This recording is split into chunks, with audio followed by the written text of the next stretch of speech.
की सबसे बड़ी खबर, न्यूक्लियर साइंटिस्ट देव राठौड़ का अपहरण।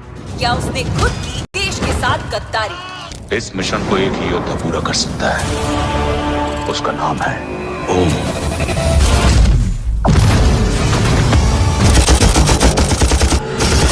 भोजपुरी सिनेमा के सुपरस्टार खेसारी लाल यादव इन दिनों तहलका मचाए हुए हैं। अपने एक से बढ़कर एक सुपरहिट गानों की लाइन लगाने के बाद अब अपनी फिल्म की शूटिंग में जुट गए हैं। दोस्तों, आज हम उनकी आने वाली जबरदस्त मूवी के बारे में बताने वाले हैं, जिसका नाम है संघर्ष 2, और जिसे सुनकर आप भी एक्साइटेड हो जाएंगे। तो जानने के लिए बने रहे वीडियो के एंड तक। अगर आप भी हैं हिट मशीन खेसारी लाल यादव के फैन, तो चलिए शुरुआत करते हैं। कई दिनों से लगातार चर्चा में बनी ये मूवी लोगों का इंतजार खत्म करते हुए जल्द ही रिलीज होने वाली है। दोस्तों, भोजपुरी के ट्रेंडिंग स्टार खेसारी लाल यादव संघर्ष 2 की शूटिंग में काफी बिजी है। पिछले दिनों उन्होंने इसके पहले शेड्यूल की शूटिंग बैंकॉक में की है और अब इस फिल्म के बाकी बचे शेड्यूल की शूटिंग इंडिया में की जाएगी। इसी बीच खेसारी लाल यादव का नया लुक सोशल मीडिया पर वायरल हो रहा है, जिसमें वो काफी जबरदस्त अंदाज में दिखाई दे रहे हैं और ये उनका अभी तक का सबसे अलग अवतार है। उनके इस लुक को देखकर साउथ की मूवी KGF की याद आ जाती है, जिसमें रॉकी भाई ने खूब तबाही मचाया था। और संघर्ष 2 एक ऐसी मूवी होने वाली है जिसका कॉन्सेप्ट भोजपुरी इंडस्ट्री में सबसे हट के होने वाला है, क्योंकि इस फिल्म में हीरो को एक विलन की तरह दिखाया गया है, ठीक उसी तरह से जैसे KGF में रॉकी भाई को दिखाया गया था। फिल्म ब्लॉकबस्टर हिट होने वाली है, इसमें कोई दो राय नहीं है। अभी संघर्ष 2 के ट्रेलर के बारे में कोई जानकारी सामने नहीं आई है। अभी इस फिल्म का फर्स्ट लुक पोस्टर आउट किया गया है, जो काफी बवाल मचा रहा है। फिल्म के स्टार कास्ट में खेसारी लाल यादव, मेघा सीरी और माही श्रीवास्तव नजर आएंगी। खबरों के मुताबिक इस फिल्म को अगले साल ईद पर रिलीज किया जा सकता है।